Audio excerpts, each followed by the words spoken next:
Sujet numéro 5, le dernier, c'est un texte de notre mère, Madame Blanc. Est-ce par intérêt ou par conviction? Le milieu politique africain n'est pas encore sorti de l'auberge. Et pour cause, après avoir été confronté aux cyberactivistes analphabètes, il est aujourd'hui confronté à des soi-disant journalistes. Ces prétendus professionnels du journalisme pullulent partout. Étant aux aguets, ils proposent leurs services aux plus offrants, en l'occurrence aux hommes politiques. Ils prennent la parole, se rangent souvent du côté d'un putschiste qu'ils aimeraient laver la souillure de malfaiteurs. Seulement, ils sont demeurés eux-mêmes journalistes, mais ils n'ont jamais pris le temps de se confronter et de se conformer aux nouvelles techniques journalistiques. Il y en a un qui a le sommeil trouble en ce moment. Il s'appelle Abdoul Niang. Ce hurluberlu a eu la malchance de se prononcer de façon hasardeuse sur la question de nos vaillants 49 soldats retenus illégalement par la junte militaire au pouvoir au Mali. Mal lui en prie, éclaireur pro-vérité rappellera à l'ordre le malheureux. Mais il reste muet comme une carpe face aux multiples invitations à venir s'expliquer. Abdoul Niang, à faire du journalisme du ventre, vous vous êtes piteusement fourvoyé. Êtes-vous journaliste d'investigation, journaliste d'information, journaliste d'opinion ou simplement journaliste affamé? Monsieur Niang, une chose est certaine, quand vous l'ouvrez, Abdoul Niang, vous faites étalage de votre manque de savoir. Quel journaliste ignore le rôle de l'Union africaine et le rôle de la CEDEAO? Éclaireur pro-vérité vous invite à revoir vos copies. Il n'y a pas de honte à cela. Au contraire, cela vous donnera une valeur ajoutée.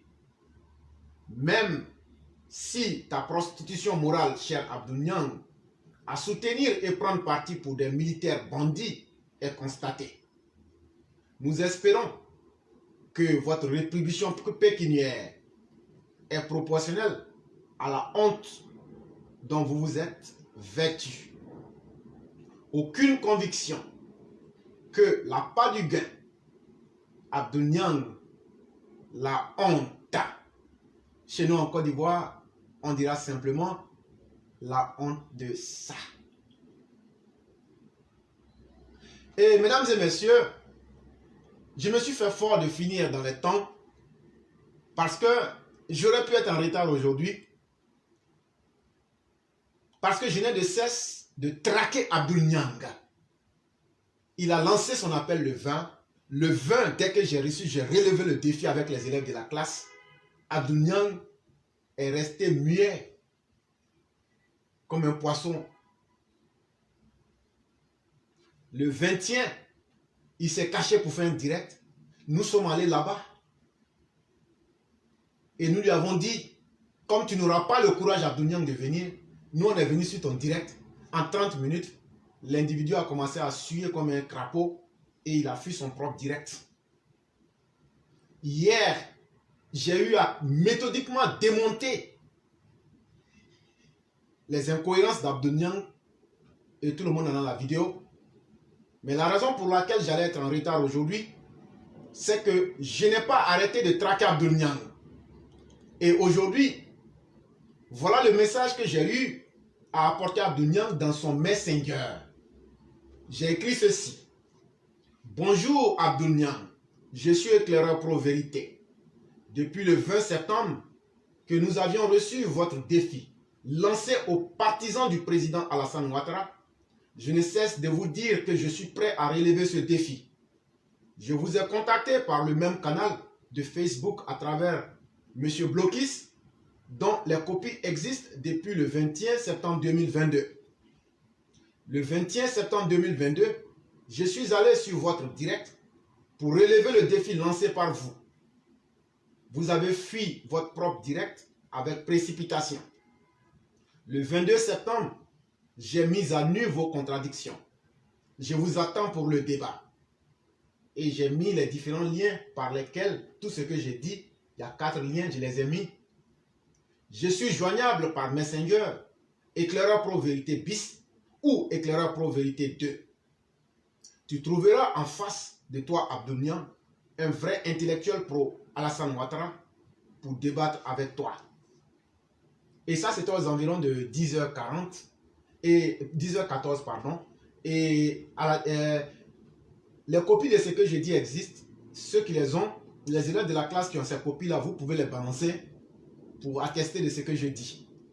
Et donc après cela, je me suis fait fort d'aller rechercher son numéro WhatsApp et j'ai emmené le même message que je viens de lire. Et Abdou Niang a eu à nous répondre à 11h05 et à 11h04. Il a écrit: je n'ai pas l'habitude des débats de caniveau. Tu représentes qui? Débattre sur quelle chaîne de télévision? Monsieur Abdou Niang, tu ne peux pas dire que tu ne sais pas que toi tu as lancé un défi le 20. Tu ne peux pas dire que tu ne sais pas que ce défi a été relevé le 20 septembre. Tu ne peux pas dire que le 21 septembre tu n'as pas fait un direct. Tu ne peux pas dire que le 21 septembre, moi, Éclaireur Pro Vérité et les élèves de la classe, on t'a foutu la plus grosse honte de ta vie. On t'a même proposé de l'argent. On dit, dis-nous le prix que tu veux. Monsieur Abdou Niang, ça veut dire que tu ne sais même pas lire. Parce que le message que je t'ai envoyé, que je viens de lire, je t'ai dit que je suis un partisan d'Alassane Ouattara qui vient relever le défi que tu as lancé le 20 septembre. Malheureusement, tu ne sais même pas lire. Sinon, la question de savoir qui tu représentes ne devrait pas se poser.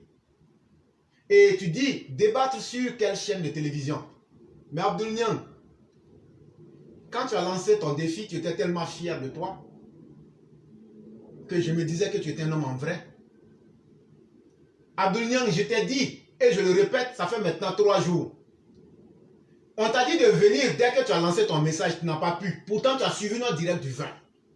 Et tu as donné ta réponse ce jour-là. Et je l'ai mise après.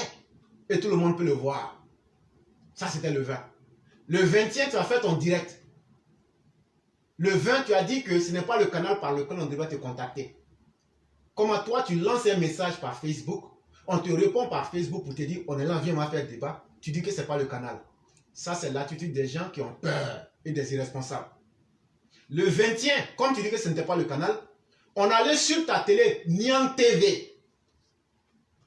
Et on t'a sèchement mis à nu devant tes partisans. Il y avait plus de 1250 personnes qui ont suivi le direct.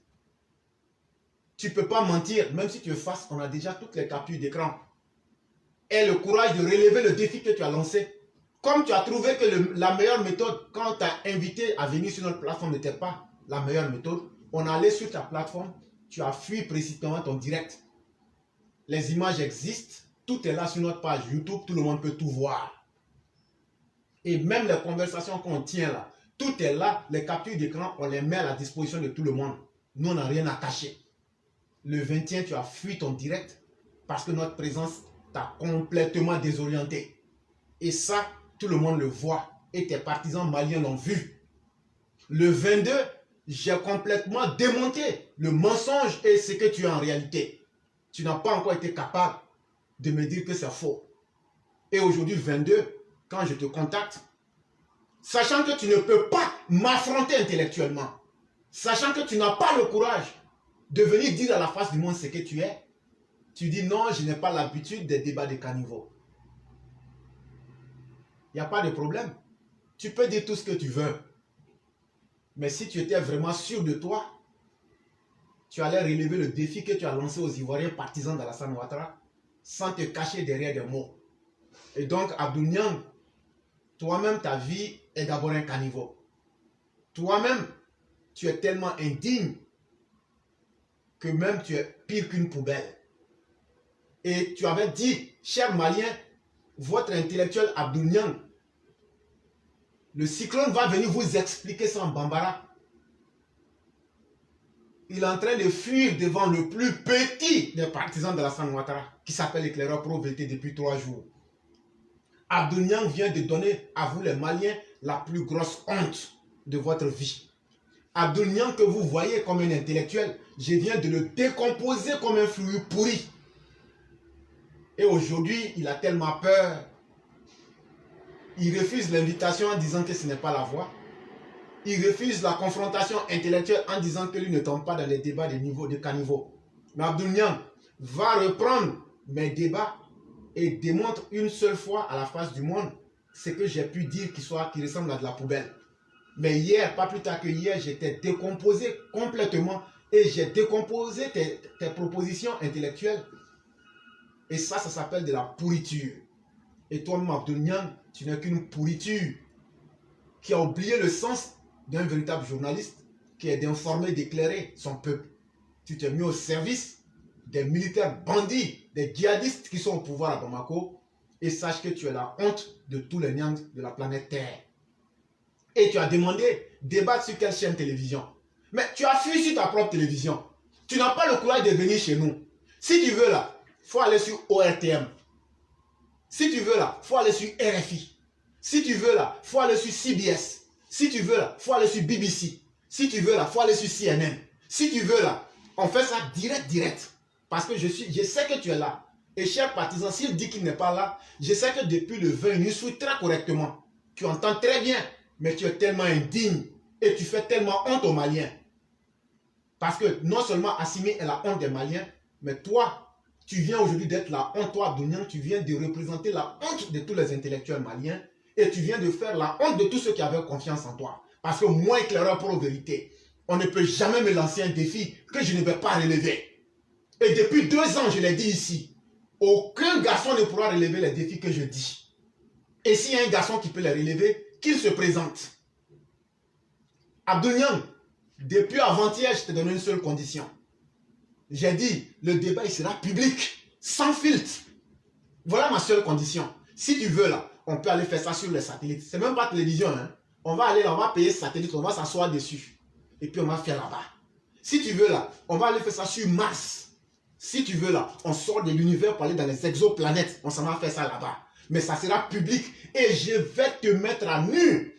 Et je vais démontrer à la face du Malien que tu es quelqu'un de corrompu.